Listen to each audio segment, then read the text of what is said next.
കൃപാ കടാക്ഷം ഭഗവാൻ തന്നെ പറയുന്ന ഗുരോരനുഗ്രഹേണ ഇവ പുമാൻ പൂർണ്ണ പ്രശാന്തയെ. എത്രയും ധന്യമായ ഈ വ്യാസപീഠത്തിൽ ഈ ഉള്ളവനെ ഇരുത്തിയതും ഭഗവാന്റെ അപാരമായ കാരുണ്യമാണ്. ഗുരുപരമ്പരകളുടെ, പ്രത്യേകിച്ചും കുട്ടിക്കാലം മുതൽ തന്നെ പലതരത്തിലുള്ള പഴങ്ങളും മധുരങ്ങളൊക്കെ തന്ന് അതിനോടൊപ്പം നാവിലേക്ക് നാമത്തിന്റെ മാധുര്യം പകർന്നു തന്ന ആ തിരുനാമാചാര്യന്റെ കാരുണ്യം ഒന്നു മാത്രം. ഈ തിരുനാമാചാര്യന്റെ അടുത്ത് വർഷങ്ങൾക്ക് മുമ്പ്, ഏകദേശം 60 വർഷങ്ങൾക്ക് മുമ്പ് എൻ്റെ പിതാവ് ഒരിക്കലെത്തി ഒരു സപ്താഹത്തിന് തീയതി ചോദിച്ചെത്തിയതാണ്. അന്നാണ് തിരുനാമാചാര്യൻ പറഞ്ഞത്, അടുത്ത മാസം തൊഴാൻ വരുമ്പോൾ ഡേറ്റ് തരാം എന്ന് പറഞ്ഞു. അത് പൊന്നുഗുരുവായൂരപ്പൻ്റെ ഭജനത്തിനുള്ള അച്ഛൻ്റെ ആദ്യത്തെ ഉപദേശമായിരുന്നു, അല്ലെങ്കിൽ അച്ഛന് കിട്ടിയ ആദ്യത്തെ ഉപദേശം.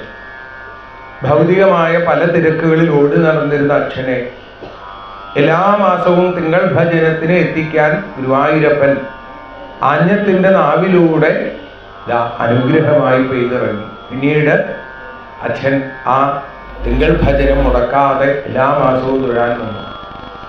അങ്ങനെ ആ കാരുണ്യം കൊണ്ട് ചോറ്റാനിക്കരമ്മയുടെ മേശാന്തിയായി അച്ഛന് ഭഗവത് പൂജ ചെയ്യാനുള്ള ഭാഗ്യം ലഭിച്ചു. അതിൻ്റെ 50ാം വാർഷികം കൂടിയാണ് ഈ ചിങ്ങമാസം എന്നുള്ളതും വലിയ ധന്യതയാണ്.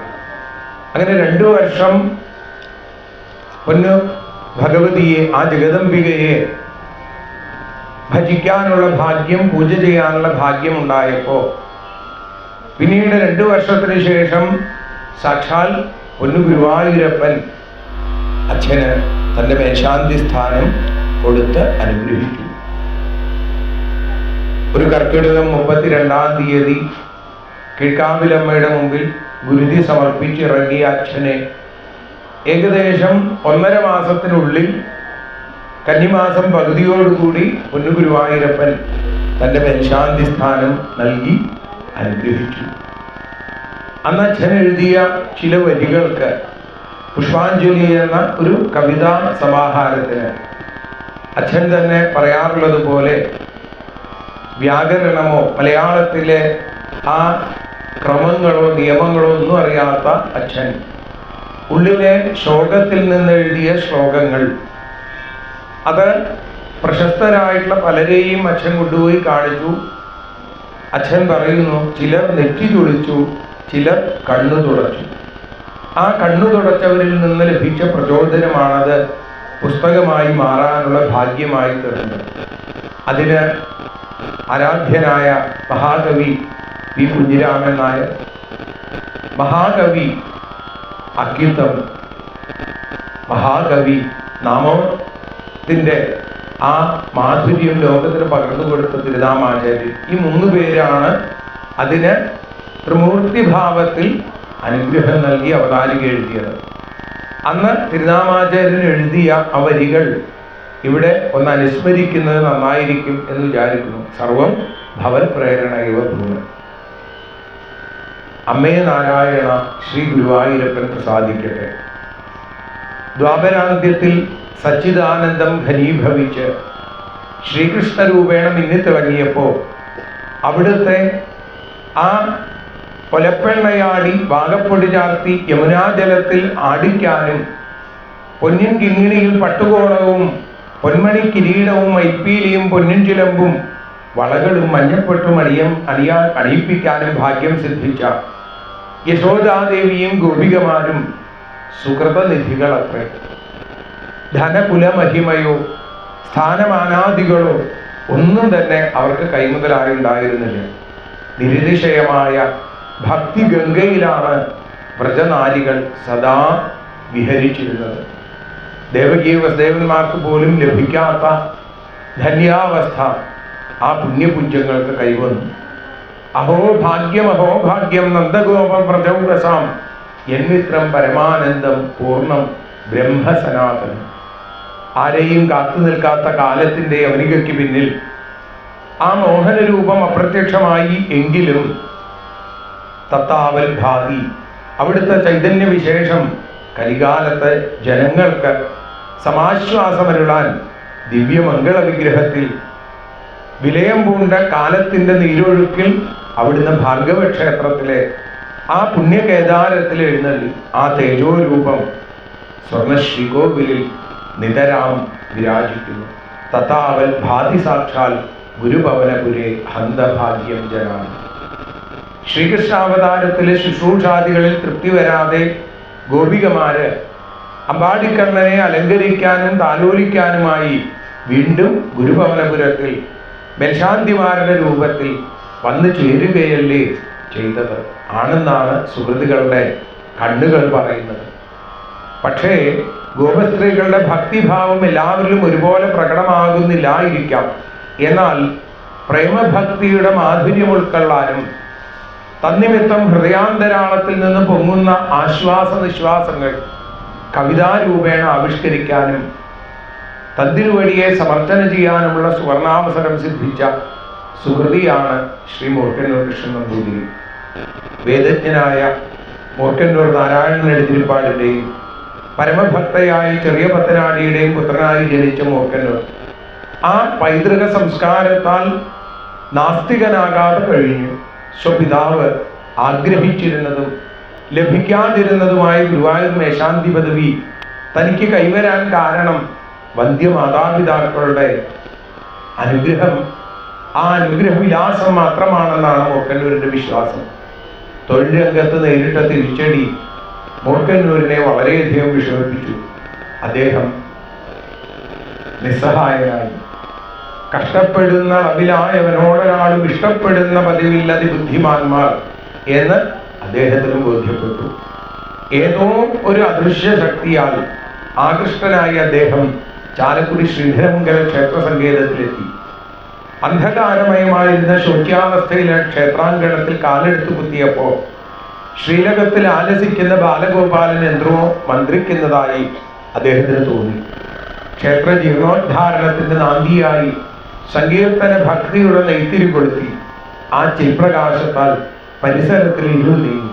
മാത്രമല്ല ആ കൊച്ചു ക്ഷേത്രം ഗുരുവായൂരിൽ നേരിയ പ്രതീതി ഉളവാക്കി തുടങ്ങി. ഏതാനും ബാലികാബാലന്മാരോടും മറ്റുമൊത്ത് തിരുനാമ സങ്കീർത്തനമഗ്നായിരിക്കുന്ന മൂർക്കന്നൂരിനെയാണ് ഞങ്ങൾ 1967 അവിടെ ശ്രീമദ് ഭാഗവത സപ്താഹത്തിന് പോയപ്പോൾ കണ്ടത്. ആദ്യം സ്വന്തം മാതാവിനെ കേൾപ്പിക്കാനുള്ള മുഖ്യ ഉദ്ദേശത്തിലായിരുന്നു അത്രേ അദ്ദേഹം ഭക്തജനങ്ങളുടെ സഹകരണത്തോടെ സപ്താഹയജ്ഞങ്ങൾ സംഘടിപ്പിച്ചിരുന്നത്. പക്ഷേ അത് സ്വജീവിതത്തിന് തന്നെ വലിയൊരു ശുദ്ധികലശമായിട്ടാണ് തീർന്നത്. അതുവഴി ഭാഗവതത്തെയും ഭാഗവതന്മാരെയും ഭഗവൻ നാമത്തെയും സേവിക്കാൻ സംഗതിയായി. ആ സുഹൃതവിശേഷമല്ലേ മൂർക്കന്നൂരെ ചോറ്റാനിക്കരമ്മയുടെ തൃക്കാലടിയിൽ എത്തിച്ചതും അവിടുത്തെ സമാരാധിക്കാനുള്ള ഭാഗ്യം ലഭിച്ചത്. വാത്സല്യനിധിയായ ജഗദംബിക തന്നെ സമാശ്രയിക്കുന്നവരെ ശ്രീകൃഷ്ണപാദാരവിന്ദത്തിലേക്ക് എത്തിക്കും എന്ന് മൂന്നാമതും ഇതാ മൂർക്കന്നൂരിലൂടെ തെളിയിച്ചിരിക്കുന്നു. തന്തിരുവേടിയുടെ മഹാകാരുണ്യം എന്നല്ലാതെ എന്തു പറയട്ടെ. വ്രജാംഗനകളും രുക്മിണീദേവിയും ശ്യാമസുന്ദരനെ ലഭിക്കാനായി ദേവിയുടെ ചരണാരവിന്ദത്തെ സമാശ്രയിച്ചു. ശ്രീ ചോറ്റാനിക്കരമ്മയുടെ കാരുണ്യ ശ്രീകോവിലിൽ അടഞ്ഞപ്പോൾ മൂർക്കന്നൂരിൽ നിന്ന് ഒഴുകിയ മുക്തഗങ്ങളാണ് ഉദ്ഘാടനത്തിൽ പ്രശോഭിക്കുന്നത്. ആ പുണ്യവായ്പിനാൽ തന്നെ അജിരേണ അദ്ദേഹത്തിന് ഗുരുവായൂർ പുരേശന്റെ കണ്ണിലുണ്ണിയായി തീരാനും തച്ചരണാർച്ചനം നിർവഹിക്കാനുള്ള മഹാഭാഗ്യം സിദ്ധിച്ചു. ആ ആനന്ദ അനുഭൂതിയിൽ വിടുന്ന പുഷ്പങ്ങൾ കൊണ്ട് പുഷ്പാഞ്ജലിയും മാനസപൂജയും സമർപ്പിക്കാൻ സംഗതി വന്നത് അവിടുത്തെ അനുഗ്രഹവിലാസം തന്നെ. ഒരിക്കൽ ശ്രീ ജഗദ്ഗുരു ചന്ദ്രശേഖരേന്ദ്ര സരസ്വതിയുടെ സന്നിധിയിൽ വെച്ച് ചോറ്റാനിക്കര തന്ത്രി ഏതാനും സ്തോത്രങ്ങൾ ചൊല്ലിയപ്പോൾ കൃതം അകൃത പുണ്യപ്രഭവതി എന്ന് അവിടുന്ന് അനുസ്മരിക്കുകയുണ്ടായി. മൂർക്കന്നൂരിൻ്റെ സ്തോത്രങ്ങൾ കേൾക്കുമ്പോൾ കാഞ്ചി പരമാചാര്യന്റെ ആ തിരുമൊഴിയാണ് സ്മൃതിപഥത്തിൽ വരുന്നത്. ഈ സമാഹാരത്തിലെ മുക്തങ്ങളെല്ലാം മിഴിവുറ്റതാണ്. മാത്രമല്ല ശ്രീ ചോറ്റാനിക്കര ഭഗവതിയായ മൂകാംബിയുടെ ത്രിമധുരത്തിന്റെ മാധുര്യവും മരുതാലയേശന്റെ ചരണ കമലങ്ങളിലെ സുഗന്ധവും കലർന്ന പ്രസാദവുമാകുന്നു. സുരഭിലമായ പുഷ്പാഞ്ജലിയാലും മാനസപൂജയാലും സംപ്രീതനായി കണ്ണനുണ്ണി കടാക്ഷാമൃതം വർഷിച്ചുകൊണ്ടേയിരിക്കുകയാണ്. അതല്ലേ ഗുരുവായൂരേശൻ വീണ്ടും വീണ്ടും അദ്ദേഹത്തെ തൽസവിധത്തിലേക്ക് എത്തിക്കുന്നത്. ആ അനുഗ്രഹ കിരണങ്ങൾ നീണാൽ പതിവുമാറാകട്ടെ. അങ്ങനെ തനിക്ക് ലഭ്യമായ ഭഗവത് പ്രസാദത്തെ ഭക്തന്മാർക്ക് പകർന്നു തരികയാണ് ഈ പുണ്യപൂജകൻ സ്തോത്രദ്വാര ചെയ്യുന്നത്. അത് ആസ്വദിച്ച് ധന്യധന്യരാവാൻ ഏവരെയും ശ്രീ ഗുരുവായൂരപ്പൻ കടാക്ഷിക്കട്ടെ. ഭഗവത് ദാസാനുദാസൻ ആഞ്ഞമാധവനും. ശ്രീമദ് ഭാഗവതം ഭഗവത് കഥകൾ നമുക്ക് പറഞ്ഞു തരുമ്പോൾ നമ്മളും പലപ്പോഴും അതിൽ ലയിക്കുമ്പോൾ ചിലപ്പോൾ നമ്മൾ ഉദ്ധവനാവും, ചില സന്ദർഭങ്ങളിൽ ധ്രുവനാവും, ചില സന്ദർഭങ്ങളിൽ ശ്രീരാമാവാവും, പ്രഹ്ലാദനാവും, പല രൂപത്തിൽ. അതേപോലെ തന്നെ ഭൗതികതയുടെ മേച്ചിൽപ്പുറങ്ങൾ തേടി നടക്കുമ്പോൾ നമ്മളിൽ കംസഭാവവും ശിശുപാലഭാവവും ഒക്കെ കടന്നു വരാറുണ്ട്. ചിലപ്പോഴൊക്കെ ആ പ്രേമസ്വരൂപിണികളായ ഗോപികമാരുടെ ഭാവവും വാത്സല്യനിധിയായ യശോദാമ്മയുടെ ഭാവവും ഒക്കെ പലപ്പോഴും നമുക്ക് അനുഭവപ്പെടാറുണ്ട്. ഇവിടെ നേരത്തെ പറഞ്ഞതുപോലെ തിരുനാമാചാര്യന്റെ ആ മടിയിലിരുന്ന് നാമം ജപിക്കാൻ കഴിഞ്ഞതിൻ്റെ പുണ്യം, ഊട്ടുപുരയിൽ നിറഞ്ഞിരിക്കുന്ന ആ വലിയ ഭക്തജന തതിയെ നോക്കി ഉറക്കെ നാമം ജപിക്കുന്ന ആ തിളങ്ങുന്ന കണ്ണുകളും വിടർന്ന പുഞ്ചിരിയും ആ ഉയർന്നു കേൾക്കുന്ന നാമസങ്കീർത്തനത്തിൻ്റെ അലയലികളും ഇന്നും നമുക്കിവിടെ എത്തുമ്പോൾ അനുഭവപ്പെടുന്നു. ഒരുപക്ഷെ ആ ശരീരം ചേതനയേറ്റുപോയെങ്കിലും നേരത്തെ പറഞ്ഞതുപോലെ ആ ശാരീരം ഇന്നും നമ്മുടെയൊക്കെ കർണകുടങ്ങളിൽ നിറഞ്ഞു നിൽക്കുന്നു. അതും ഭഗവാന്റെ കാരുണ്യം വന്നുകൊണ്ട് മാത്രം. ഇവിടെ 2 അധ്യായങ്ങളിലൂടെയാണ് ശ്രീരാമ ചരിത്രം ശ്രീശു ബ്രഹ്മർഷി പറഞ്ഞു വെച്ചത്. ശ്രീകൃഷ്ണന്റെ കൂട്ടുകാരന്റെ കഥയാണ്. എങ്ങനെയാണ് ശ്രീകൃഷ്ണന്റെ കൂട്ടുകാരനാവാൻ സാധിക്കുക എന്ന് ഭാഗവതം ഈ കഥയിലൂടെ നമുക്ക് പറഞ്ഞു തരുന്നു. നമ്മൾ എത്രയോ അകലെയാണ്.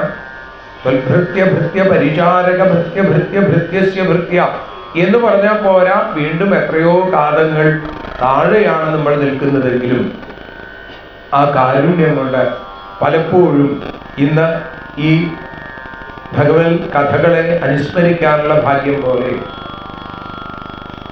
അച്ഛൻ്റെയും അമ്മയുടെയും കാരുണ്യം കൊണ്ട് ആ കാരുണ്യ ശ്രീകോവിലിൽ 2007 2015 ഇതുപോലെ ഒരു ഓഗസ്റ്റ് 18-ാം തീയതി പൊന്നു ഗുരുവായൂരപ്പന് ഉച്ചപൂജ ചെയ്തുകൊണ്ടിരുന്ന ആ ധന്യമായ നിമിഷങ്ങളെയൊക്കെ ഓർക്കാൻ ഓരോ സന്ദർഭങ്ങളും ഇങ്ങനെ എന്നെ കൊണ്ടു നടന്നൊരു കാരുണ്യക്കാമ്പേ എങ്ങനെയടിയൻ നിന്നെ മറക്കും ഗുരുവായൂരപ്പ എന്ന് മാത്രമേ പറയാൻ സാധിക്കൂ. അപ്പൊ കഥകളൊക്കെ അതിൻ്റെ ആ മാധുര്യം, അതിലൂടെ നമുക്ക് പകർന്നു തരുന്ന ഭക്തി ഇവിടെ ശ്രീരാമാവ് നമുക്ക് കാണിച്ചു തരുന്നു. അധനോയം ധനം പ്രാപ്യാം ആദ്യൻ ഉച്ചേർണമാം സ്മരേലിതി കാരുണികോ നൂനം ധനം മേ ഭൂരി നാദകാൽ. എനിക്ക് ഭഗവാൻ ധനം തരാതിരുന്നതാണ് ഭഗവാന്റെ ഏറ്റവും വലിയ കാരുണ്യം. എനിക്ക് കിട്ടാത്തതാണ് ഏറ്റവും വലിയ ഭാഗ്യം എന്ന് ചിന്തിക്കാറാവുമ്പോഴാണ്, അത്രയും എത്തുമ്പോഴേ നമ്മൾ ശ്രീരാമാവിൻ്റെ ആ തലത്തിലേക്ക് എത്തുന്നു. ഒരുപക്ഷെ കീറത്തുണിയിൽ അവർ പൊതിഞ്ഞ് നമ്മൾ ഭഗവാന്റെ പാദത്തിൽ സമർപ്പിക്കുമ്പോഴും ആ പരിപൂർണമായ സമർപ്പണത്തിലേക്ക് നമുക്ക് ആർക്കും എത്തിച്ചേരാൻ സാധിക്കാറില്ല. ഇന്നും 4 പിടി അവിലും കീറത്തുണിയും തേടി നമ്മൾ നടക്കുന്നു. ശ്രീരാമാവ് അതേപോലെ സമാനശീല അപി എന്നാണ് പട്ടേരിപ്പാട് പറഞ്ഞതെങ്കിലും ഇവിടെ ആ ശ്രീരാമാവിൻ്റെ പത്നി എന്താണോ ശ്രീരാമ അതു തന്നെയാണ് എന്ന് ശ്രീശു ബ്രഹ്മർഷി വളരെ വ്യക്തമായിട്ട് പറഞ്ഞു. അപ്പൊ അതുകൊണ്ട് ആ ശ്രീദാമാ പത്നി. കിട്ടുന്നത് കൊണ്ട് സന്തോഷിച്ച ശ്രീദാമാവിൻ്റെ അതേ സ്വഭാവമുള്ള പത്നി പലപ്പോഴും ഭഗവാന്റെ അടുത്തേക്ക് പോകാൻ ശ്രീദാമാവിനെ നിർബന്ധിക്കാറുണ്ടായിരുന്നുവെന്ന്. അങ്ങനെ നിർബന്ധിച്ചപ്പോഴാണ് ശ്രീദാമാവിന് തോന്നിയത് ശരിയാണ്, തൻ്റെ മാനസ ശ്രീകോവിലും തൻ്റെ പൂജാമുറിയിലും നിത്യമായി സാന്നിധ്യം ചെയ്ത് തനിക്ക് ദർശന സൗഭാഗ്യത്തിൻ്റെ അനുഗ്രഹം പകർന്നു നിന്ന ആ കാരുണ്യ സ്വരൂപൻ ഇപ്പതാ മധുരയിൽ നിന്ന് ദ്വാരകയിലേക്ക് എത്തിയിരിക്കണു, ഒന്ന് പോയി കണ്ടുവരാം. ബഹുശ പ്രാർത്ഥിതവും പലപ്പോഴായിട്ട് പ്രാർത്ഥിച്ചപ്പോൾ അങ്ങനെ തോന്നി. അയം ഹി പരമോലാഭ ഉത്തമ ശ്ലോക ദർശനം. ഞാനാണ് ഈ ലോകത്തിലെ ഏറ്റവും ഭാഗ്യവാൻ. അങ്ങനെ ആ ഭാഗ്യത്തിലൂടെ എനിക്ക് ഭഗവാനെ കാണാൻ സാധിക്കുന്നു. ശ്രീമദ് ഭാഗവതം 12ാമത്തെ സ്കന്ധത്തിൽ മാർക്കണ്ഡേയന്റെ കഥ പറയുമ്പോൾ മാർക്കണ്ഡേയൻ പറയുന്നുണ്ട്, ഭഗവതി അച്യുതാം ഭക്തിം തൽപരേഷു ദധാത്വരി. ഈ 3 പേരുമാണ് ഭാഗവതത്തിൽ അയം ഹി പരമോലാഭ എന്ന് പറഞ്ഞത്, അല്ലേ? ഒന്ന് ഭഗവാനാണ് പറഞ്ഞത്. ദശമസ്കന്ധം ആ കർഹിച്ചിത് അധ്യായത്തിൽ ഭഗവാൻ പറയുന്നുണ്ട്, അയം ഹി പരമോലാഭോ, അല്ലേ? ഞാനാണ് ഏറ്റവും ഭാഗ്യവാൻ. ഗൃഹേഷു ഗൃഹമേധിനാം എന്ന് ഭഗവാൻ പറയുന്നു. ശ്രീദാമാവ് പറയുന്നു അയം ഹി പരമോലാഭ ഉത്തമ ശ്ലോക ദർശനം. ഇനി മറ്റൊരാൾ പറയുന്നത് ആരാ? സാക്ഷാൽ മഹാദേവൻ മമ്യൂരപ്പൻ പറയുന്നു മാർക്കണ്ഡേയനെ കാണാനായിട്ട് ചെല്ലുമ്പോൾ അയം ഹി പരമോലാഭോ നൃണാം സാധു സമാഗമം. 3 പേരാണ് പറയുന്നത്. ആ 3 പേരിലാണ് ഭക്തി വേണമെന്ന് മാർക്കണ്ഡേയൻ പ്രാർത്ഥിക്കുന്നത്. ഒന്ന് ഭഗവാനിൽ, ഒന്ന് ഭഗവത് ഭക്തനിൽ, പിന്നൊന്ന് അല്ലയോ മഹാദേവ അങ്ങയുടെ പാദാരവിന്ദങ്ങളിൽ. അപ്പൊ ഇവിടെ ശ്രീദാമ പോകാൻ തീരുമാനിച്ചു. എങ്കിൽ ഭഗവാന് കൊടുക്കാൻ എന്ത് വേണം? എന്തെങ്കിലും തന്നോളൂ എന്ന്. അപ്പൊ നമ്മുടെ ശക്തിക്കനുസരിച്ച് എന്തു കൊടുത്താലും ഭഗവാൻ സ്വീകരിക്കും എന്ന് ഉറപ്പുള്ള ആളാണ് ശ്രീദാമ.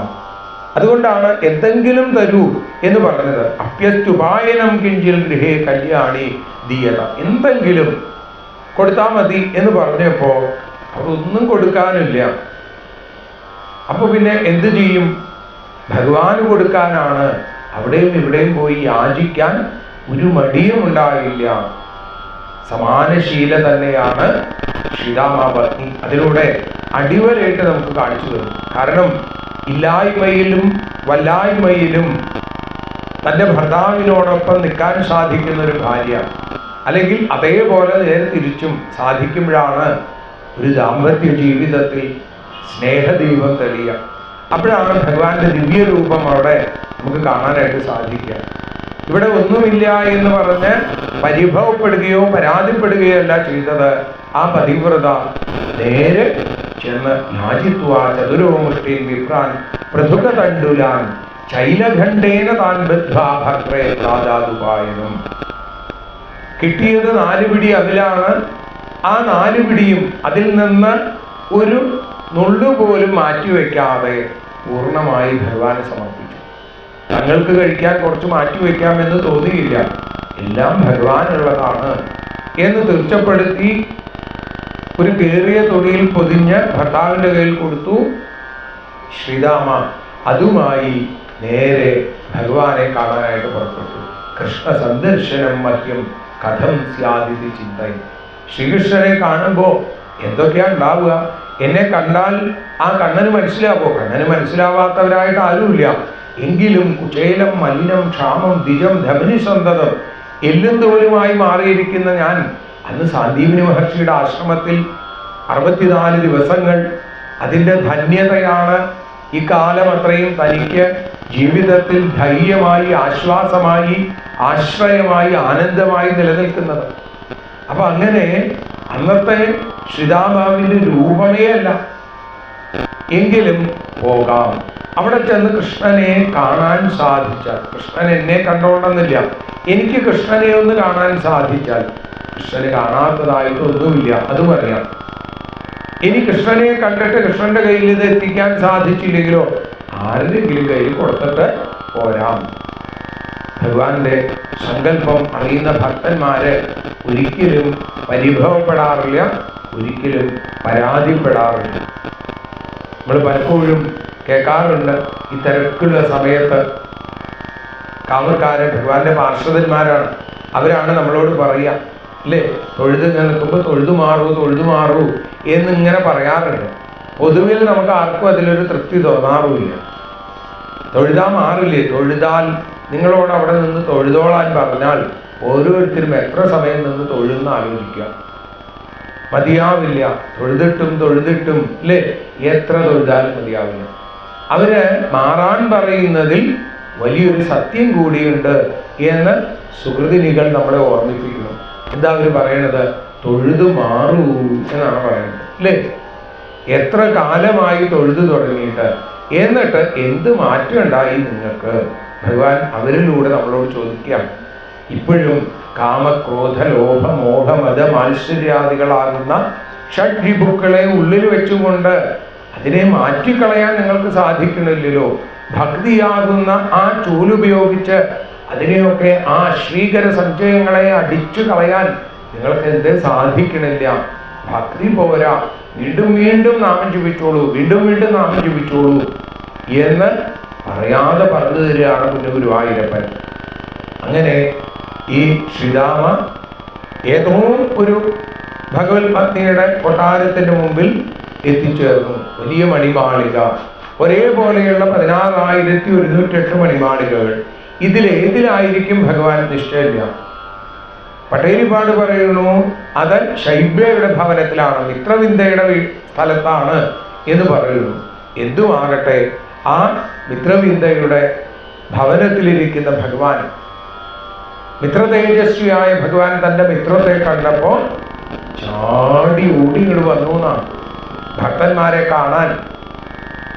ഭക്തന്മാര് പുറത്തു നിൽക്കുകയാണെങ്കിൽ ഞാനിതാ ഇപ്പൊ വരാം എന്ന് പറഞ്ഞ് ഓടി വരുന്ന പൊന്നുഗുരുവായൂരപ്പന്റെ പുണ്യമേറിയ ശിവേലി പോലെ ഇവിടെ ഏതാ ഭഗവാൻ തന്നെ ഓടി വന്നു, നേരെ കെട്ടിപ്പിടിച്ചു, മാറത്തുമ്മയോടു ചേർത്തു ഗാഠം പുണർന്നു ദോഢ്യാം പര്യഗ്രഹിന്മുദ. ഭഗവാന്റെ കണ്ണുകളിൽ നിന്ന് കണ്ണീര് ധാരധാരയായിട്ട് ഒഴുകി, ശ്രീരാമാവിന്റെ കണ്ണുകൾ നിറഞ്ഞൊഴുകി, വാക്കുകൾ മുറിയുകയും ആ നോക്ക്, ആ കണ്ണുകൾ നിറയുകയും ചെയ്തു. എന്ത് ചെയ്യണമെന്നറിയാതെ രണ്ടുപേരും കുറച്ചു നേരം നിന്നു. വാരിപ്പുണർന്നു, വാരിയെടുത്തു കൊണ്ടുപോയി അഗ്രജോയഥ, ഏട്ടനെ എന്നതുപോലെ പൂജിച്ചു. എന്നിട്ടോ പൂജിക്കുക മാത്രമാണോ? കാല് കഴുകിക്കുക, ആ പാദതീർത്ഥം ശിരസിൽ സ്വീകരിക്കുക. ധൂപൈ സുരഭിർമിത്രം പ്രദീപാവലിഭിർമുദ അർച്ചിത്വാവേദ്യതാംബൂലം ഗാംച സ്വാഗതമബ്രവീൽ. പാദവും പാദാവനേജി പറഞ്ഞു, ഇന്നെന്റെ രാജസൂയമാണ്. ഞാൻ മറ്റൊരു രാജസൂയത്തിൽ, ധർമ്മപുത്രേട്ടന്റെ രാജസൂയത്തിൽ ഞാൻ സിംഹാസനത്തിലിരുന്ന് ആ ധർമ്മപുത്രേട്ടൻ എൻ്റെ കാല് കഴുകിച്ചപ്പോ ഞാൻ വിചാരിച്ചു എന്തിനായി ധർമ്മപുത്രേട്ടൻ ഇങ്ങനെ കരയണതെന്ന്. ഇപ്പൊ എനിക്ക് മനസ്സിലായി എന്തിനാണ് കരഞ്ഞത്. ഈ പാദത്തെ കഴുകി ആ പാദതീർത്ഥം ശിരസിൽ സ്വീകരിക്കുമുണ്ടാകുന്ന ആനന്ദത്തിന്റെ കണ്ണീരാണത് എന്നെനിക്ക് മനസ്സിലായി. മുദ്രകൾ വിറയ്ക്കുകയും മന്ത്രങ്ങൾ മറക്കുകയും ചെയ്യുന്നത് എന്തുകൊണ്ടാണെന്ന് എനിക്ക് മനസ്സിലായി. എല്ലാവരും അത്ഭുതത്തോടുകൂടി ആ ശ്രീരാമാവിനെ നോക്കിയിരുന്നപ്പോ ഭഗവാന് കാര്യം മനസ്സിലായി. ഇതാരാണ് എന്ന് ലോകത്തിന്റെ മുമ്പിൽ ഞാൻ തന്നെ പറയണം, ഇതെന്റെ കൂട്ടുകാരനാണ് എന്ന് പറയുന്നതിന് മുമ്പേ എന്തുകൊണ്ടാണ് ഈ കൂട്ടുകാരൻ എൻ്റെ കൂട്ടുകാരനായത് എന്നാണ് തുടർന്നുള്ള ശ്ലോകങ്ങളിൽ ഭഗവാൻ നമ്മളെ ഓർമ്മിപ്പിക്കുന്നത് അല്ലേ. തൻ്റെ ആ കൈകൾക്കുള്ളിലേക്ക് തൻ്റെ കൂട്ടുകാരൻ്റെ കൈ ഇങ്ങനെ ചേർത്ത് പിടിച്ച് പര്യങ്കസ്ഥാം ശ്രിയം ഹിത്വ പരിഷ്വകൃതോ അഗ്രജോ യഥാ കഥയാംശ്ചക്രദുർഗാഥ പൂർവാ ഗുരുകുലേ സതോ ആത്മനോർലളിതാരാജൻ കരവും ഗൃഹ്യ പരസ്പരം. കൈ ഇങ്ങനെ ചേർത്ത് പിടിച്ചു. ആ ശ്രീരാമാവിൻ്റെ ദാരിദ്ര്യം കൊണ്ട് ചുക്കിച്ചൊളിഞ്ഞ കയ്യ് ആ ദ്വാരകാധീശനായിരിക്കുന്ന ഭഗവാന്റെ മനോഹരമായ ആ കരപങ്കജങ്ങൾക്കുള്ളിൽ അങ്ങനെ ചേർന്നിരുന്നു. പിന്നെ ഭഗവാൻ കുറേ ചോദ്യങ്ങൾ ചോദിക്കുന്നുണ്ട്, വിശേഷങ്ങൾ. ആ വിശേഷങ്ങളിലൊക്കെ തന്നെ ഭഗവാൻ ലോകത്തിന്റെ മുമ്പിൽ പറഞ്ഞു തരണു, ഹേ ബ്രഹ്മൻ, ഹേ വിദ്വൻ. എൻ്റെ കൂട്ടുകാരാന്ന് ഭഗവാൻ അപ്പോഴൊന്നും വിളിക്കണില്ല. നോക്കൂ, ഓരോ സന്ദർഭത്തിലും അഭിബ്രഹ്മൻ ഗുരുകുലാൽ ഭവതാലബ്ധ ദക്ഷിണാൽ. ഹേ ബ്രഹ്മൻ, നമ്മള് അന്ന് ആ ഗുരുകുലത്തിൽ നിന്ന് ദക്ഷിണയൊക്കെ കൊടുത്തു വന്നതിന് ശേഷം അങ്ങ് സമാവർത്തനമൊക്കെ കഴിഞ്ഞ് ഗൃഹസ്ഥാശ്രമിയായിട്ട് മാറിയിട്ടുണ്ടാവുമെന്ന് ഞാൻ വിചാരിക്കുന്നു.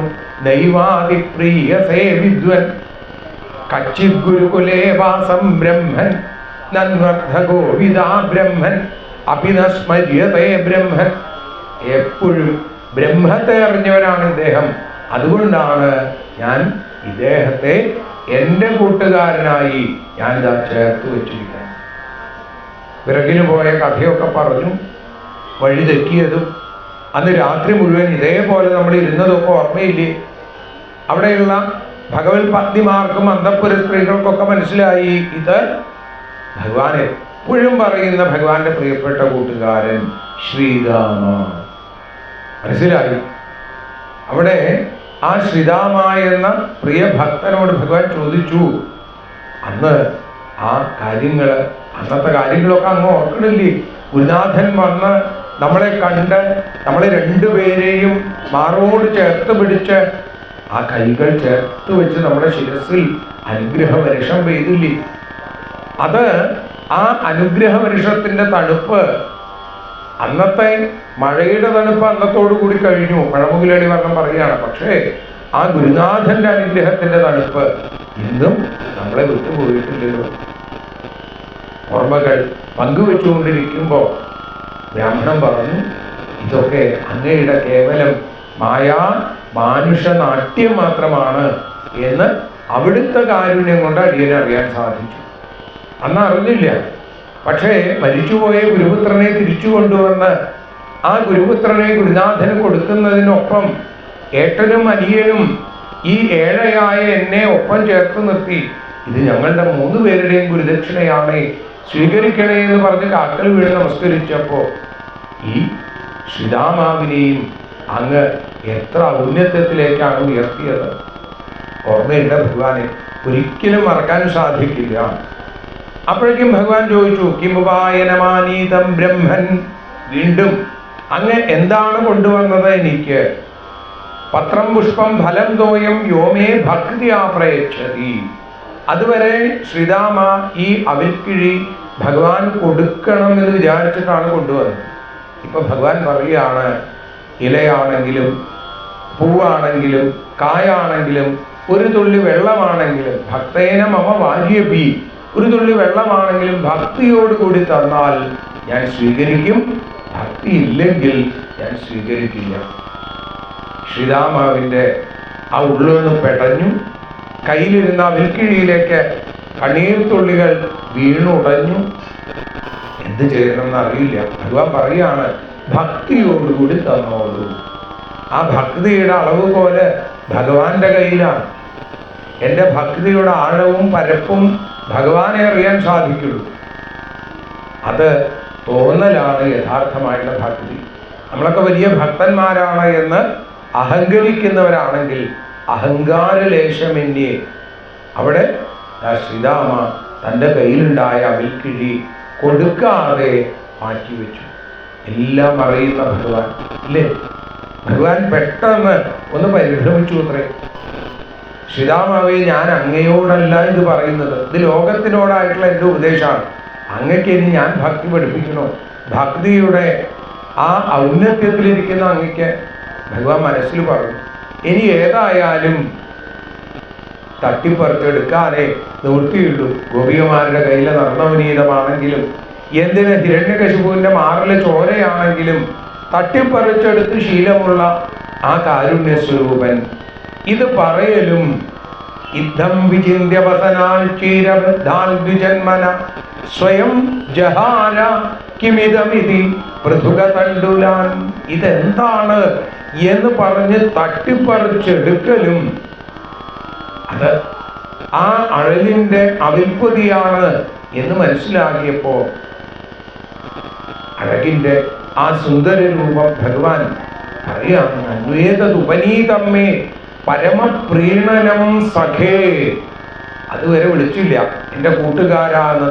ആ അവിൽക്കിഴി ഞങ്ങളുടെ കയ്യിൽ കിട്ടി, അതിൽ നിന്ന് ഒരു പിടി വാരി വായിലേക്ക് അങ്ങനെ ഇട്ടിട്ട് ഇത്രയും സ്വാദുള്ള അവില് കൊണ്ടുവന്നിട്ട് എനിക്ക് എന്തേ കൂട്ടുകാരാ തരാതിരുന്നത്, ബ്രഹ്മൻ വിദ്വൻ എന്നുള്ള കാര്യങ്ങളൊക്കെ മറന്നുപോയി, ഇതെന്റെ കൂട്ടുകാരനാണ് എന്ന് തൻ്റെ മാറോട് ഒന്നുകൂടി ഇങ്ങനെ ചേർത്ത് പിടിച്ച് ഒരു കൈ കൊണ്ട് ആ അവില് ഒരു പിടി വാരി വായിൽ കിട്ടും.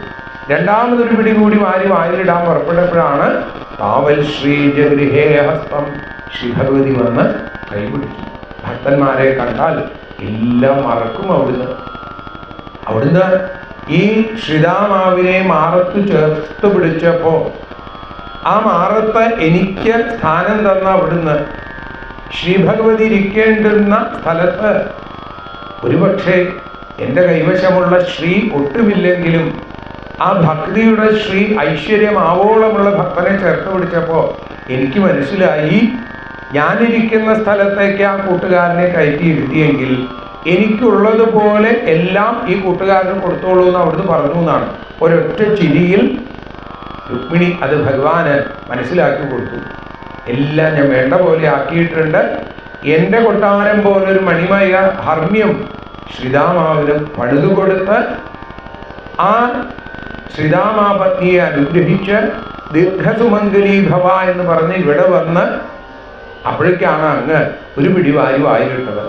രണ്ടാമതൊരു പിടി കൂടി വാരി വായിലിട്ടാലോ ഈ ശ്രീതാമാവ് ഉടലോടെ വൈകുണ്ഠലോകത്തിലേക്ക് എത്തും. അത് പോരാ. ദാരിദ്ര്യത്തിന്റെ പടുകുഴിയിൽ ശ്രീതാമ എങ്ങനെയാണോ ഭഗവാനെ ഭജിച്ചിരുന്നത്, ആപത്ത് വരുമ്പോൾ മാത്രമല്ല സൗഭാഗ്യത്തിന്റെ കൊടുമുടിയിലും സമ്പത്ത് നിറഞ്ഞു നിൽക്കുന്ന സമയത്തും ഞാൻ ഭഗവാനെ മറക്കില്ല എന്നുള്ളതാണ് ഉത്തമ ഭക്തന്റെ ലക്ഷണമെന്ന് ലോകത്തിന്റെ മുമ്പിൽ കാണിക്കാൻ ഇപ്പോൾ വൈകുണ്ഠത്തിലേക്ക് പറഞ്ഞയക്കേണ്ട. അതാണ് ഭഗവതി വന്ന് കൈപിടിച്ചത്. അങ്ങനെ എല്ലാവർക്കും അവര് കൊടുക്കാനായിട്ട് നിർദ്ദേശം കൊടുത്തു ഭഗവാൻ. അതിനുശേഷം അത് മുഴുവൻ പരസ്പരം സംസാരിച്ച് വിശേഷമായിട്ടുള്ള ഭോജ്യങ്ങളൊക്കെ തൻ്റെ കൂട്ടുകാരന് നൽകി പിറ്റേന്ന് പ്രഭാതത്തിൽ തൻ്റെ കൂട്ടുകാരനെ ഗോപുരദ്വാരത്തോളം എത്തിക്കുന്നു ഭഗവാൻ. സജ്ജനങ്ങൾ പറയാറുണ്ട്, ഭാഗവതത്തിൻ്റെ പ്രമാണമല്ല ഭക്തന്മാരുടെ പ്രമാണം. അവർ പല പല കഥകളും അവരുടെ മനസ്സിൽ എഴുതി വെച്ചിട്ടുണ്ട്. അപ്പോൾ പറയുകയാണ്, ആ ശ്രീതാമാവിന് വളരെ വിശേഷമായിട്ടുള്ള വീരാളിപ്പട്ടമൊക്കെ കൊടുത്തു അത്രേ ഭഗവാൻ. പക്ഷേ ശ്രീതാമ പറയുക, എനിക്കിത് അരയിൽ ഉറക്കുന്നില്ല, ആ പഴയ വസ്ത്രം തന്നെ കിട്ടിയാൽ കൊള്ളാം എന്ന് പറഞ്ഞു അത്രേ പോവാൻ നേരത്ത്. ഭഗവാൻ അത് കൊടുത്തു. പിന്നീട് ആ പൊന്നിൻ മുരളിയിൽ നിന്ന് ഭക്തിവർദ്ധിനിയായും ഇന്ദ്രിയ നാശിനിയായിട്ടുള്ള പുതു രാഗങ്ങളെ പകർന്നു കൊടുത്ത് തൻ്റെ പ്രിയ കൂട്ടുകാരനെ ഭഗവാൻ പറഞ്ഞയച്ചു. എന്നിട്ടോ ശ്രീതാമാവിൻ്റെ യാത്രയിലാണ് ശ്രീതാമാവ് ആ ചിന്ത നമ്മളുമായി പങ്കുവെക്കുന്നത്. ധനമില്ലാത്ത എനിക്ക് ധനം കിട്ടിയാൽ ഞാൻ ഭഗവാനെ മറക്കും എന്നുള്ളത് കൊണ്ട് ഭഗവാൻ എനിക്ക് ഒന്നും തന്നില്ല, ഇത് ഭഗവാന്റെ കാരുണ്യമാണ് എന്ന് ഉറപ്പിച്ച് നടക്കുന്ന ശ്രീതാമാവ് അങ്ങ് അകലെ രുക്മിണിയുടെ കൊട്ടാരത്തിന് തുല്യമായിട്ടുള്ള ഒരു മണിമയ ഹർമ്മ്യം കാണുന്നു. വിചാരിച്ചു, തനിക്ക് വഴിതെറ്റി, തനിക്ക് മാർഗവിഭ്രംശം വന്നിരിക്കണു എന്ന് തോന്നി. ഭഗവാനെ വിചാരിച്ച് നടന്നാൽ ഒരിക്കലും വഴിതെറ്റില്ലല്ലോ, എല്ലാവരെയും നേർവഴിക്ക് നടത്തുന്ന പാർത്ഥസാരഥിയല്ലേ അവിടുന്ന് എന്ന് വിചാരിച്ചിരിക്കുമ്പോഴേക്കും പതിവ്രതാപതിം ദൃഷ്ടുവ, ആ ശ്രീരാമ പത്നി അവിടുന്ന് ഓടി വന്നു. കണ്ണ് നിറഞ്ഞിട്ടുണ്ട്, കാലുകൾ ഇങ്ങനെ ഇടറുന്നുണ്ട്, തൊണ്ടയിൽ നിന്ന് വാക്ക് പുറത്തേക്ക് വരുന്നില്ല. മനസ്സാ പരിഷസ്വതി, മനസ്സുകൊണ്ട് തൻ്റെ ഭർത്താവിനെ ആലിംഗനം ചെയ്തു. അവിടെ കാമത്തിൻ്റെ ഒരു കണിക പോലുമില്ല, ഭക്തി മാത്രം നിറഞ്ഞു തുളുമ്പുന്ന ദാമ്പത്യത്തിൻ്റെ ഏറ്റവും ഉത്തമമായ രംഗമായിട്ട് ഭാഗവതം നമുക്കത് കാണിച്ചു തരുന്നു. കാക്കൽ വരുന്ന വീണ നമസ്കരിച്ചു. ഈ കാണുന്നത് മുഴുവൻ ഭഗവാൻ തനിക്ക് നൽകിയതാണ് എന്ന ആ ഒരു ഓർമ്മ ശ്രീരാമാവിൻ്റെ ഉള്ളിൽ വല്ലാത്തൊരു അനുഭവമായി മാറി. ഭഗവാനോട് പ്രാർത്ഥിച്ചു, ഭഗവാനെ അവിടുത്തെ രീതി ഇതാണല്ലോ പലപ്പോഴും ഭക്തന്മാർ തരുന്നതിനെ വളരെ വലുതാക്കി കാണിക്കുക, എന്നാൽ സ്വയം നൽകുന്നതിനെ ഏറ്റവും ചെറുതായും കാണുക എന്നുള്ളത്. ഞാൻ തന്ന 4 പിടി അവലെ ഏറ്റവും വിശേഷമായിട്ടുള്ളതാണ് എന്ന് പറഞ്ഞ അവിടുന്ന് തന്ന ഈ സൗഭാഗ്യങ്ങളുടെ മണിമാളികയെക്കുറിച്ച് ഒരു വാക്കുപോലും പറഞ്ഞില്ല. മേഘങ്ങൾ രാത്രികാലത്ത് വർഷിക്കുന്നത് പോലെ പ്രഭാതത്തിൽ നമ്മൾ എഴുന്നേൽക്കുമ്പോഴാണ് രാത്രി പെയ്ത മഴയെക്കുറിച്ച് മനസ്സിലാവുന്നത്. ഇതേപോലെ കാരുണ്യ വർഷം കൊണ്ട് ഞങ്ങളുടെ ഉള്ളിലെ എല്ലാ ദുഃഖത്തിൻ്റെ ചൂടിനെയും ഇല്ലാതെയാക്കിയ ഗുരുവായൂരപ്പ, അവിടുത്തോട് ഒന്നേ ഒന്ന് മാത്രമേ പ്രാർത്ഥിക്കാനുള്ളൂ. തസൈവമേ സൗഹൃദ സഖ്യമൈത്രീ ദാസ്യം പുനർജന്മനി ജന്മനി സ്യാത്. ദുർലഭമാമി നിത്യദരിദ്രനോ ദുർലഭമായ സൗഖ്യം ലഭിച്ചതും ദ്വാരകാനാഥൻ ശ്രീകൃഷ്ണൻ തന്നെ ദുഃഖമാറ്റുന്ന ദർശനം കൊണ്ടല്ലോ. ഒന്നും പറയാതെ മാധവൻ എല്ലാം എനിക്ക് കൊണ്ടൽ പോൽ മേഘജാലങ്ങൾ വർഷമായി പെയ്യുന്നു. മേഘവർണ്ണനോ കാരുണ്യവർഷവും ഇല്ല ഒന്നിലും മോഹങ്ങളെങ്കിലും ഇല്ലമൊന്നെനിക്കേകിനാൻ ശ്രീധരൻ. ഇല്ലത്തമ്മയെന്ന് ആശിച്ച പോലവേ ഇല്ലാതാക്കിനാൻ ദുഃഖങ്ങളൊക്കെ. തസൈവമേ സൗഹൃദ സഖ്യമൈത്രീ ദാസ്യം പുനർജന്മനി ജന്മനി സ്യാൽ. ആ പ്രാർത്ഥന ഒരുപക്ഷെ 18 വർഷങ്ങൾക്ക് മുമ്പ് ഈ ശ്രീതാമാവിനോളം അല്ലെങ്കിൽ അതിൻ്റെ എത്രയോ താഴെ ആ ഭക്തിയുടെ ഒരു ചെറു കൈത്തിരി കൊളുത്തി വെച്ചപ്പോൾ വിടില്ലാതെ വലഞ്ഞ ഈ ഉള്ളവന് ആ കൈത്തിരിയിൽ നിന്ന് ആ ഭക്തി ദീപത്തെ ലക്ഷദീപമാക്കി ആനന്ദത്തിൻ്റെ ആഘോഷത്തിൻ്റെ ഭൗതിക സുഖത്തിൻ്റെ ദീപാവലി ഒരുക്കിയ ആളാണ് ഗുരുവായൂരപ്പൻ. വീട് പൊളിക്കുന്ന അന്ന് കാലപ്പഴക്കം കൊണ്ട് ആദ്യം ചൊറ്റാനിക്കരമ്മയും ഗുരുവായൂരപ്പനും പണിതു തന്ന അമ്മേ നാരായണ എന്നീ 2 ശക്തികളൊപ്പമായി പ്രസാദിച്ചാൽ പ്രസാദത്തിനും എങ്ങും പോകേണ്ടതില്ല മേൽ എന്ന് പറഞ്ഞ ആ അച്ഛൻ്റെ ഒരു കൂട്ടുകാരൻ. അങ്ങനെ അച്ഛന് ഒരു വീടുണ്ടായി, ഒരു ഗൃഹമുണ്ടായി. ആ ഗൃഹത്തിൽ ഒരു പൂജാമുറിയിൽ ആ ഭഗവത് സ്വരൂപത്തെ പൂജിക്കാൻ സാധിച്ചു. കാലപ്പഴക്കം കൊണ്ട് ആ വീടിന് ഒരു നാശം വന്നപ്പോൾ ഞാനുണ്ട് കൂടെ എന്ന് പറയാൻ ആ ഗുരുവായൂരപ്പൻ ഒപ്പം നിന്ന് 2007 മാർച്ച് 13-ാം തീയതി ഗുരുവായൂരപ്പൻ്റെ മേൽശാന്തിയായി ഈ ഉള്ളവരെ ഉച്ചപൂജ വരെ കാത്തു നിൽക്കാൻ എനിക്ക് വയ്യ, 12 തന്നെ നറുക്കെടുത്ത് കൊടുത്തോളൂ എന്ന് പറയുന്ന കാരുണ്യം അനുഭവിച്ച ആദ്യ മേൽശാന്തിക്കാരൻ തിരിച്ചെത്തുമ്പോൾ 6 മാസത്തെ സബര്യ 173 ദിവസത്തെ പൂജാദികൾ കഴിഞ്ഞ് ആ ഭഗവാന്റെ മുമ്പിൽ നിന്ന് താക്കോല് അടുത്ത ആളെ ഏൽപ്പിച്ച് പടിയിറങ്ങി എൻ്റെ ഗൃഹത്തിൻ്റെ പടി കയറുമ്പോൾ അവിടെ ശ്രീരാമാവിന് ഭഗവാൻ നിർമ്മിച്ചു നൽകിയ പോലെ ഒരു മാളിക നിർമ്മിച്ചു നൽകിയ ആ നാളിക വിലോചനൻ്റെ പാദാരവിന്ദങ്ങളിൽ എത്ര നമസ്കരിച്ചാലാണ് മതിയാവുക, എത്ര സ്മരിച്ചാലാണ് മതിയാവുക. പക്ഷേ ഭൗതികതയുടെ പുതിയ മേച്ചിൽ പുറങ്ങൾ തേടുമ്പോൾ പലപ്പോഴും ഭഗവാനെ മറന്നു പോകുന്നു. ഭഗവാനോട് ഇങ്ങനെയുള്ള സത്സംഗ വേദികളിൽ, ഇങ്ങനെയുള്ള പ്രഭാഷണ വേദികളിൽ ഒക്കെ പലപ്പോഴും ഉള്ളുതൊട്ട് പ്രാർത്ഥിക്കുന്നു. തസൈവമേ സൗഹൃദ സഖ്യമൈത്രീ ദാസ്യം പുനർജന്മനി ജന്മനി സ്യാൽ.